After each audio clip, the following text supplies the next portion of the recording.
안녕하십니까, 우리 편입니다. 이번 시간에는 인맥 관리에 대한 얘기를 하려고 합니다. 필요하지만 과하지 않게 하라, 이 주제를 가지고 말을 할 텐데요. 일단 사업을 오랫동안 해보니까 인맥이 정말 중요합니다. 하나의 능력이라고 볼 수가 있겠죠. 인맥이 많은 사람은 그 사람 통해 일도 많이 소개를 받을 수 있고, 또 문제가 있을 때 해결해 주기도 하고, 그리고 일을 풀어나가는 과정에서도 많은 도움을 주는 사람들이 있을수록 인맥이 좋다, 이렇게 말하는데, 사업을 처음 시작한 사람이 인맥이 있겠습니까? 거의 없죠. 그래서 인맥을 만들어야 되는데, 와우, 내가 아는 지식보다는 어떻게 그 지식을 찾아내느냐가 더 중요하거든요. 그래서 이제는 인맥을 만들 수가 있고, 그것도 빨리 만들 수가 있어요. 그래서 제가 이번 컨텐츠는 인맥을 만드는 방법에 대한 얘기를 좀 주로 하겠습니다. 자, 인맥을 만들려면 어떻게 해야 되죠? 사실 사람들이 많이 모여있는 곳에 가야 되고, 그리고 좋은 사람 만나면 또 소개시켜달라고 부탁도 해야 되고, 그래서 어찌됐든 사람을 만나는 기회가 오면 바로 그 사람하고 좀 친해져서 인맥을 만들어야 되는데요. 왜 그러냐면, 설사 이 사람이 봤을 때 능력도 없고, 그 다음에 주의도 약하다 하더라도 이 사람을 보는 게 아니라 그 사람 뒤에 있는 사람까지 같이 봐야 그게 인맥을 만드는 방법이거든요. 그래서 자칫 잘못 생각하면 아주 대단한 사람만 내가 기억하고, 능력이 없거나 직급이 낮은 사람은 알 필요가 없다, 이런 생각하면 큰일 납니다. 오히려 그런 사람들 뒤에 더 강한 인맥이 있는데 그 인맥까지 나한테 끌어와야 되거든요. 그래서 어떤 모임이 됐든 아니면 소개를 됐든 뭐 이런 일이 벌어졌을 때 무조건 그 사람을 기억하려고 하지 말고 기록을 하라는 겁니다. 왜냐하면 상대방을 얼굴을 기억하거나 이름을 기억하기 상당히 어려워요. 그리고 그걸 받자마자 그 명함에다가 그분의 느낌이나 이체성을 써놓는 게 상당히 좋아요. 그분 바로 앞에서 쓰면은 기분 나쁘잖아요, 그죠? 만약에 어떤 A라는 사람 명함 받았는데 이 사람 허박하게 생겼다, 성격 안 좋게 생겼다, 이런 말을 쓸 수가 없잖아요. 그래서 명함을 받으면 그분하고 좀 대화를 좀 하다가 시간이 났을 때 살짝 적어 놓는 거죠. 그리고 바로 저는 미팅이 끝나거나 집에 돌아오면 돌아오는 시간에 뭐 만약에 운전을 한다, 특별히 그런 경우가 아니면 바로 제 스마트폰에 전화번호하고 이름을 기록을 합니다. 그러고 나서 그쪽에다가 문자로 오늘 만나서 반가웠습니다 라고 문자를 보내는 경우도 많죠. 왜 이게 중요하냐면요, 기억하려고 하다 보면은 기억에 오류가 생길 수가 있고요, 잊어버릴 수가 있어요. 그래서 바로바로 기록을 해 놓으라는 거죠. 그러면 기록을 해 놓으면 내 핸드폰에 기록하면 카톡으로도 연결이 되고, 나중에 어떻게 찾았을 때 바로 그분을 찾을 수가 있기 때문에 바로바로 다이어리나 스마트폰에 기록을 해둬라. 인맥은 한번 연결되기 시작하면 기하급수적으로 연결되는 거 있거든요. A라는 사람 알았을 때 이 사람을 통해서 또 다른 모임에 가거나 아니면 그 사람이 또 좋은 사람을 소개시키거나 이럴 거기 때문에, 인맥은 한 사람 한 사람 만드는 게 아니라 한 사람을 통해서 나무가 가지 트듯이 동시에 늘어납니다. 그렇기 때문에 그 어떤 사람이 나한테 도움이 될지 모르는 거예요. 그러니까 무조건 저장하라. 무조건 핸드폰에 저장하든 기록을 하든 놔두고, 제 핸드폰에도 지금 5,000명이 넘었거든요, 연락처가.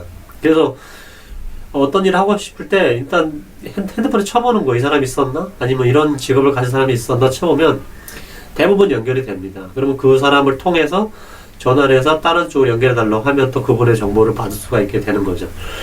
전화번호가 핸드폰에 많으면 어때요? 거의 안 쓰겠지만, 찾아보지도 않겠지만, 그래도 무조건 알게 되면 저장을 해두라는 거. 이게 가장 인맥의 첫걸음이고요. 두 번째는 만나는 사람들의 이름하고 직책을 동시에 외우라는 겁니다. 사람을 A라는 사람을 A씨, 이건 기분 나쁘잖아요. 내가 사장인데 A 과장 이런다든지. 그래서 무조건 사람과 이름을 같이 외우고요. 그리고 직급을 불러주는 걸 좋아해요. 예를 들면 내가 어렵게 직장을 취직했는데 디자이너예요. 그러면 A 디자이너 이렇게 하면 좋잖아요. A씨 이거보다는. 그 다음에 또 내가 사장이야. 그러면 무슨 대표님, 이게 낫잖아요. 그래서 사람과 직급을 같이 외우고, 그 다음에 그 직급을 잘 모르잖아요. 그럼 한 단계 높은 거를 불러주는 거예요. 내가 만약 과장인데 대리라고 하면 기분 나쁘잖아요. 근데 내가 대리인데 과장으로 불러주면 저 사실 대리인데요? 이렇게 웃게 되거든요. 그래서 사람을 만났을 때 이름과 직책을 같이 외우고, 만약에 직책을 잘 모르겠다 그러면 예상하는 직책보다 높게 불러줘라. 이거 이렇게 기본이고요. 두 번째는 유전유익, 무전무익이라는 건데요. 이 뜻은 뭐냐면, 내가 공짜 모임이나 그 밥도 안 사고 소개받은 사람들, 사실 그거는 극과도 해요. 내가 진짜 누구를 만나고 싶으면 뭐 회비를 지출하거나 아니면은 저기 그 식사비를 내더라도 돈을 내서 그분을 만나면 아깝게 생각하지 말라는 거죠. 그냥 이분을 만나기 위한 자릿감이었구나, 그런 생각을 가져야 되고요. 그런 참가비를 아끼다 보면 무료인데만 자꾸 찾아가요. 그러면 거기는 누가 오냐?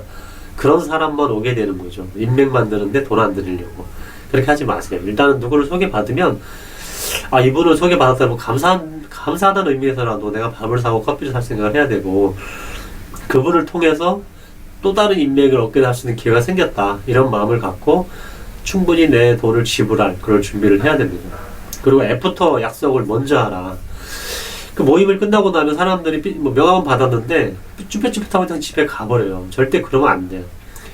그 만약 모임에서 내가 인사를 했는데 마음에 든다 그러면, 아니면 나한테 도움이 좀이라도 될 것 같다, 아니면 설사 안 된다 그렇더라도 입으로 다른 인사라도 다음에 뵙겠습니다, 그리고 다음에 제가 전화 드리겠습니다, 꼭 한 말씀 드리고, 구체적으로 언제 다시 만나줘라고는 하지 않지만 예의상 인사를 해둡니다. 특히 아주 대단하신 분들이 있으면 그분한테 무조건 제가 나중에 따로 개인적으로 찾아뵈도 괜찮겠습니까? 전화 한번 드리겠습니다, 이렇게 해놓으면 나중에 전화 줄 때 제가 지난번에 전화 드리기로 했는데요 라고 말하면 되잖아요. 네, 그래서 무조건 애프터를 신청하라. 100% 그분이 나한테 도움이 되든 안 되든 상관없이. 그리고 만약에 애프터 신청 못했으면 그날 저녁이나 다음날에 문자로 전화를 남기면서 애프터를 신청합니다. 오늘 정말 즐거웠고 다음 기회에 제가 찾아뵙겠습니다. 이게 뭐가 어려워요. 그 정도만 해놓으면 상대방도 이 사람이 뭐 그냥 지나가는 말이겠거니 했는데 진짜 전화 한번 해보세요. 상당히 반가워하고요. 제가 그 큰 회사 뭐 매출이 조 단위 넘어가거나 이런 분들 몇 분 아는데, 그런 분들도 제가 어떤 상공회의소 모임 이런 데 가서 인사를 했어요. 예의상 제가 얘기를 하는 거죠. 다음에 제가 전화드리고 찾아뵙겠습니다. 근데 오늘 시간이 좀 남더라고요. 그러면 제가 전화하고 진짜로 찾아봬요. 그러면 이제 인맥이 되는 거죠. 아직까지 인맥이 아니겠지만 하여튼 인맥이 될 가능성이 생긴 거죠. 예. 그리고 이제 또 한 가지는 일방통행하지 말라는 건데, 인맥은 서로 교환하는 거거든요. 이 얘기를 계속 제가 반복하는 이유는 나한테는 인맥인데 상대방은 민폐일 수 있다. 인맥은 주고받기 게임이라는 거예요. 그래서 어떤 사람은 나는 저 사람 알아, 저 사람이 나 도와줄 거야. 그 사람이 왜 도와줍니까? 자기도 이익이 안 되는데. 그래서 인맥이라고 말하려면 그분한테 도움을 받았으면 나는 그분의 그만큼을 돈이나 정성으로 보상할 준비를 해야 됩니다. 따뜻한 인사라도, 아니면 조그만 선물이라도, 아니면 안부 인사라도, 이게 다 돌려주는 거거든요. 돈으로 돌려주는 뜻은 아니에요. 정성껏 자기의 어떤 정성을 보여서 자기한테 도움을 주신 분한테 대가를 지불할 그런 준비를 해야 됩니다. 마지막으로 세상은 저는 나를 중심으로 돌아가는 소수책 같다고 생각을 합니다. 어쨌든 내가 주인공이고 자신이 죽으면 끝난 거예요. 세상은 멸망한 거예요. 예. 그리고 내가 없는 세상에 나한테 어떤 의미가 있겠습니까? 그래서 내가 살아가는 동안 열심히 살아야 되고, 그리고 지금 내가 만들려는 인맥이 나보다 중요하진 않아요. 어떤 분은 마치 내 인맥이야 건들지 마 이런 식으로 자기보다 그 인맥이 더 중요하다고 생각을 하거든요. 그렇지는 않습니다. 어쨌든 내가 주인공이고 상대방은 아무리 큰 사람이든 아무리 돈이 많든 능력이 있든 그냥 조연이에요. 조연. 내가 내 인생을 잘 살아가고 내 사업을 잘하기 위한 조연이라는 생각을 일정 부분 가지고 있어야지. 그래서 각각의 사람들과의 인맥은 깊이도 다르고 내용도 다르고 그리고 유통기간도 다르다는 거예요. 어느 순간 지나면 인맥은 정리할 시기가 오면 자연스럽게 멀어진다는 거죠. 인맥은 항상 생길 수도 있고 사라질 수도 있는 겁니다. 그리고 지속되기도 하고 끝나기도 하고. 그렇지만 더 중요한 거는 아까 제가 말씀을 드렸듯이 세상의 중심이 나라는 거. 인맥에 너무 의존하지 말고 나 스스로 판단하고 나의 자존감을 가지고 앞으로 일을 모든 거를 자신 있게 풀어나가길 바라겠습니다. 감사합니다.